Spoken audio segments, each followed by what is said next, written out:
안녕하세요. 예중예고TV 아나운서 유희옥입니다. 오늘은 예중예고 입시 10개월 합격 프로젝트 1개월에 스케치를 쉽게 하는 방법에 대해 강의하겠습니다. 최유성 원장님의 직강을 보여드리겠습니다. 원장님, 강의 준비 되셨나요? 안녕하세요. 예중예고 특강 강사 최유성입니다. 오늘은 지난 시간에 이어서 지난 시간에 6년체를 했잖아요. 그러면 오늘은 원기둥에 대해서 설명을 드릴게요. 원기둥에 대해서 대부분 보면 컵이나 플라스틱 여러가지 통이 있는데 그런 것들이 대부분 다 원기둥 이론이에요.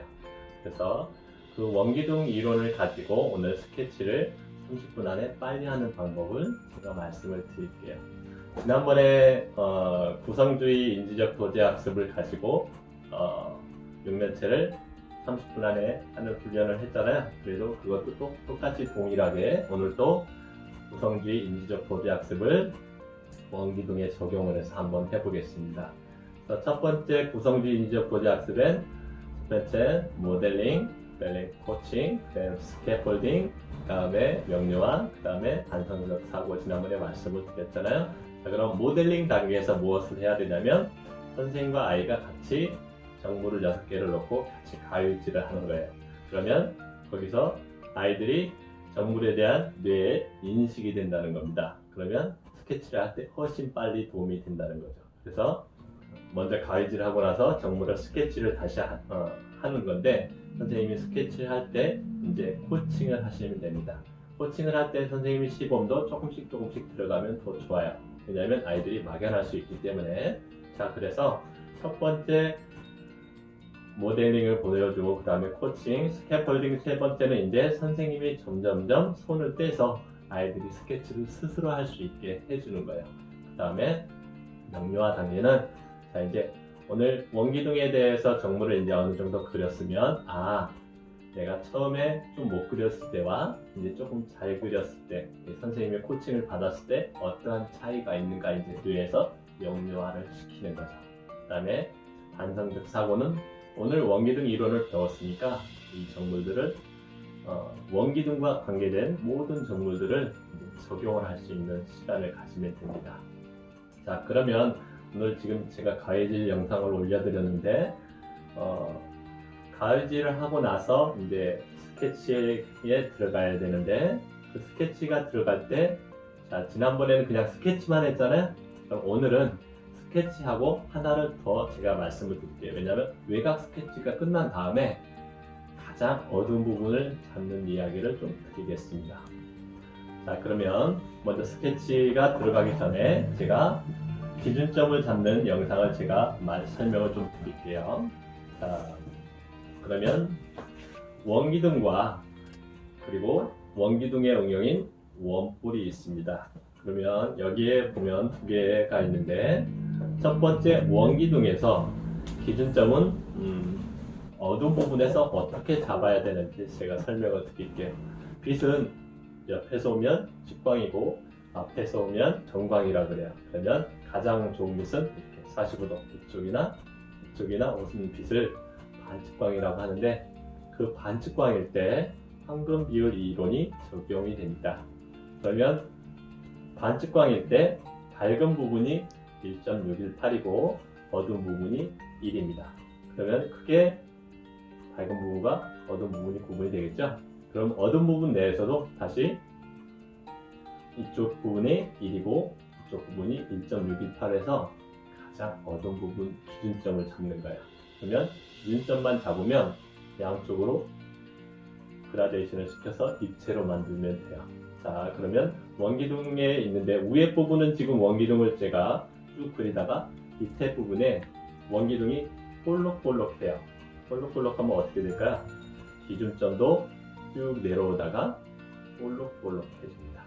그러면 기준점만 잘 잡으면 내가 기준 밝은 쪽으로 그라데이션 그리고 어두운 쪽으로 그라데이션 하면 제가 자연스럽게 만들어져요. 이 부분 얘기는 제가 다다음 주 시간에 정물을 채색할 때 설명을 드릴 텐데 오늘은 기준선만 잡는 거로 하겠습니다.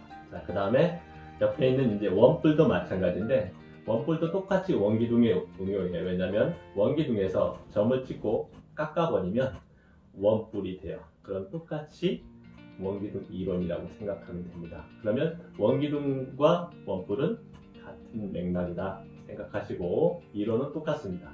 왜냐면 밝은 부분이 1.618이고 어두운 부분이 1, 그 다음에 어두운 부분 내에서도 다시 1대 1.618을 해서 기준 잡으면 이제 밝은 쪽으로 그라데이션 하면 됩니다. 어두운 쪽도 그라데이션 하고, 자, 원뿔에서도 마찬가지로 위에는 반듯하게 내려오다가 그 다음에 여기서 원뿔에서도 밑에 부분이 볼록볼록해요. 그럼 어떻게? 기준점이 쭉 내려오다가 다시 볼록볼록 기준점이 바뀐다고 생각하면 됩니다. 자, 그러면 스케치 끝나고 오늘은 기준점까지 잡는 거로 진행할게요. 자, 그러면 이 영상은 이제 스케치를 하는 영상입니다. 지난 시간에 우리가 육면체를 가지고 가위질을 하고 나서 스케치를 했을 때 어떻게 했냐면 앞에 정물부터 뒤에 정물 혹은 큰 정물에서 작은 정물로 스케치를 했어요. 그죠? 자, 오늘은 그냥 앞에 정물부터 순서 있게 스케치를 하는 영상을 보여드릴게요. 첫 번째, 지금 PT병 같은 경우는 지난번에 중심선이 이게 조금이라도 틀리면 스케치가 안 맞는다 그랬잖아요. 그래서 중심선을 잡는 건 어떻게?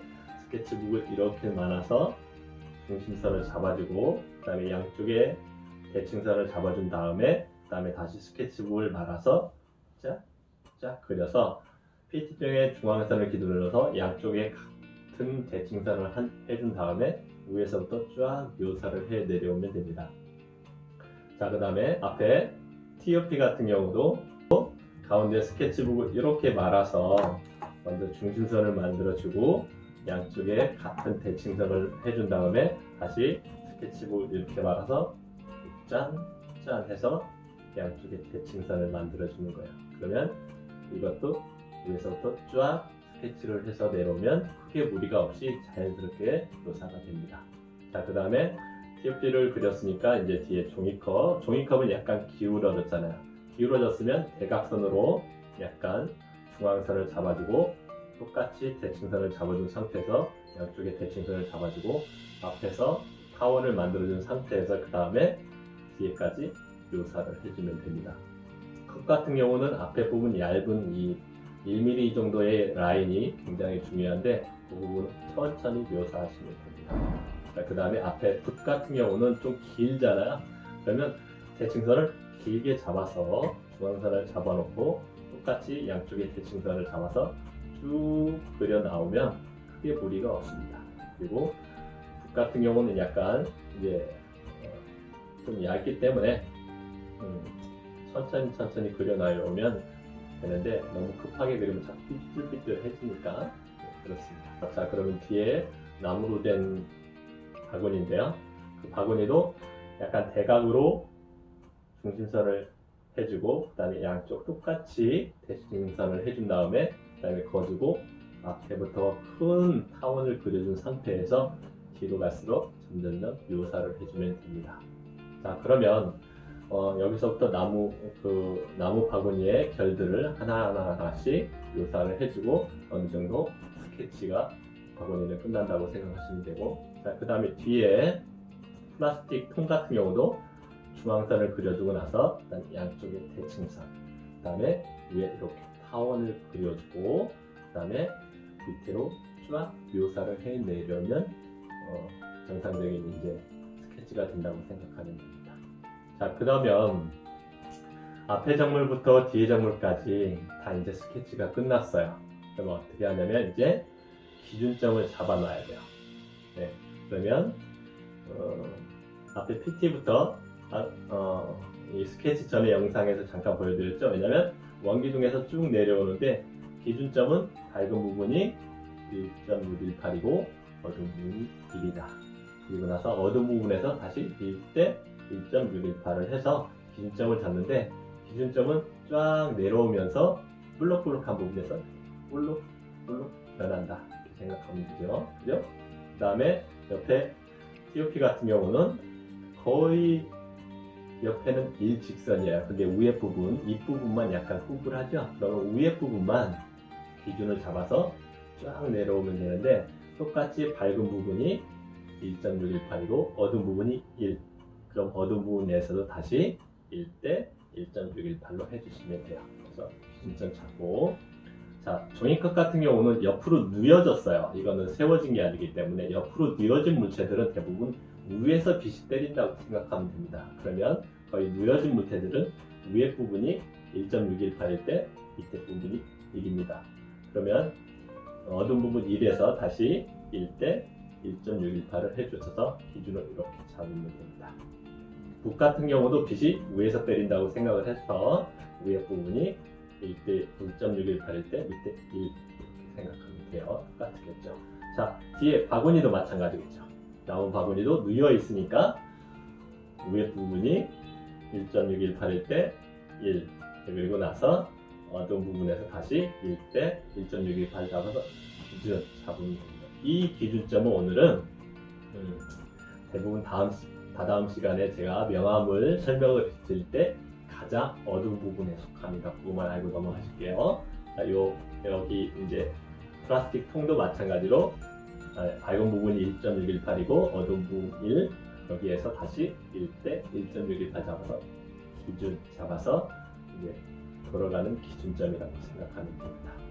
자, 오늘은 이렇게 원기둥을 이용을 해서 스케치를 30분 안에 하는데, 스케치를 하고 나서 그 다음에 무엇까지?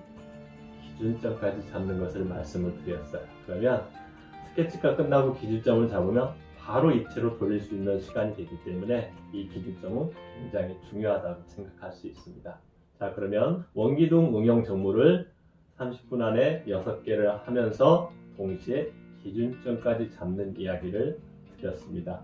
다음 시간에는 부에 대한 이론을 가지고 저는 찾아뵙겠습니다. 예중예고TV 특강 강사 최일성이었습니다. 감사합니다. 여러분, 황금비의 유래에 대해서 알고 계신가요? 그리스 수학자인 피타고라스는 만물의 근원을 수로 보고 세상의 모든 일을 수와 관련짓기를 좋아했습니다. 그는 인간이 생각하는 가장 아름다운 비로 황금비를 생각했죠. 그래서 황금비가 들어있는 정오각형의 모양의 별을 따 피타고라스 학파의 상징으로 삼았다고 합니다. 그를 사로잡은 황금비란 무엇일까요? 오른쪽 그림의 정오각형 별에서 짧은 변과 긴 변의 길이의 비는 5대 8입니다. 이때 짧은 변을 1로 하면 5대 8은 1대 1.618이 되는 거죠. 이것이 바로 황금비입니다. 피타고라스 학파는 정오각형의 각 대각선은 서로를 황금비로 나누면서 가운데 작은 정오각형을 만든다는 신비한 사실을 발견하게 됐죠. 황금비는 오른쪽과 같이 짧은 선분 대 긴 선분, 이거는 긴 선분 대 긴 선분과 짧은 선분을 더한 길이를 만족하는 선분의 분할에 대한 비를 말합니다. 그리고 이와 같이 선분을 나눈 것을 황금 분할이라고 합니다. 긴 선분의 길이를 계산하면 1.618 소수점 아래 숫자가 끝없이 반복되는 개소수인데, 일반적으로는 소수 셋째 자리까지 나타낸 1대 1.618로 황금 비율을 사용합니다. 그럼 왜 피타고라스는 황금비가 아름답다고 했을까요? 그건 바로 고대 그리스에서는 아름다움의 본질을 비례와 질서 그리고 조화라고 생각했기 때문입니다. 그리고 황금비를 가장 안정감 있고 균형 있는 비율로 느꼈기 때문이지요. 그래서 그리스 시대에는 작은 술잔부터 신전에 이르기까지 황금 비율에 딱 맞도록 모든 것을 만들었다고 합니다. 그럼 완전한 사각형, 황금 사각형에 대해서 알아볼까요? 황금비 하면 황금 사각형을 빼놓을 수 없죠. 색깔이 황금색이어서 황금 사각형이라고요? 아니에요. 가로와 세로의 비가 황금비인 직사각형을 황금사각형이라고 합니다. 황금사각형은 완전 사각형이라고도 합니다. 사람들에게 여러 가지 사각형 모양을 보여주고 그 중에서 가장 안정감을 느끼거나 눈에 가장 먼저 들어오는 사각형을 고르라고 하면 대부분의 사람들은 황금 비율이 들어있는 사각형, 즉 황금사각형을 고릅니다. 자, 그럼 황금비를 찾아서 떠나볼까요? 다음은 건축물의 황금비에 대해서 말씀드릴게요. 아름다움과 조화를 나타내는 황금비는 아주 오랜 옛날부터 건축과 미술 등에서 찾아볼 수 있는데요. 특히 황금사각형은 모든 기하학적 도형 중에서 시각적으로 가장 안정된 모양이어서 고대의 건축, 회화, 조각 등에 많이 사용되어 왔습니다. 대표적인 예로는 그리스 아테네의 파르테논 신전, 밀로의 비너스 조각상이 있습니다. 그리스 아테네 파르테논 신전의 황금비는 아마 다 아실 거예요. 신전을 정면에서 보았을 때 외부 윤곽은 완벽한 황금 비율을 띠고 있습니다. 또 신전 기둥의 윗부분은 전체 높이를 황금 분할하고 왼쪽에서 네 번째 기둥과 다섯 번째 기둥은 각각 전체 가로의 길이를 1대 1.618로 황금 분배했지요. 그리고 밀로의 비너스 상의 황금비를 알아볼까요? 비너스 조각상의 여러 부분에도 황금비가 완벽하게 나타나고 있음을 알 수 있습니다. 배꼽을 중심으로 상반신과 하반신의 비, 그리고 상반신에서 목을 기준으로 머리 부분과 그 아래 배꼽까지의 비, 하반신에서는 무릎을 기준으로 무릎 위 배꼽까지와 무릎 아래의 비가 모두 1대 1.618입니다. 자, 그럼 자연 속에서의 황금비를 또 찾아볼까요? 자연 속에 나타나는 피보나치 수열이라고 혹시 아시나요? 그 수에도 황금비의 관계가 있습니다. 피보나치 수열이라고 그러면 머리 아프다고 하는데 이 수열에서 연속하는 두 항의 비의 값도 바로 수열의 항은 황금비의 값에 가까워져 1대 1.618이 됨을 알 수가 있습니다. 예를 들어 앵무족의 껍질 무늬, 그 다음에 우리가 항상 볼 수 있는 해바라기 꽃씨의 배열, 선인장의 나선 배열, 솔방울씨의 배열, 파인애플 눈의 배열, 국화꽃잎의 배열, 이 모든 자연에서 이 아름다운 황금비가 숨어있는 바로 황금비와 관계가 있습니다.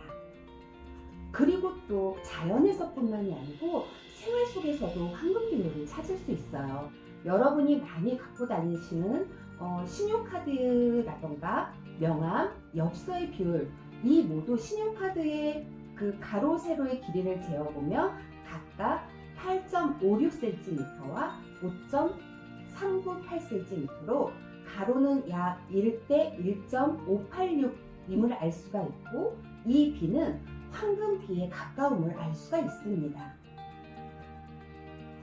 요즘 황금비가 사람의 시각을 편안하게 해준다고 해서 아름다운 비율이라는 이유로 책이나 컴퓨터의 모니터, 텔레비전 화면, 영화관의 스크린 등을 가로 세로의 비를 일부러 황금비에 가깝게 만들어서 여러분의 실생활에서 많이 사용되고 있지요. 오늘은 예중예고 10개월 합격 프로젝트 스케치 빨리 하는 방법과 원기둥을 최유성 원장님의 강의로 들었습니다. 다음 강의는 오늘 수업의 연장선인 구이론 스케치를 빠르게 하는 방법에 대해 듣겠습니다. 강의는 연속성이 중요하므로 가급적 구독하시어 모든 분들이 도움이 되셨으면 합니다. 아나운서 유희옥입니다. 시청해 주셔서 감사합니다.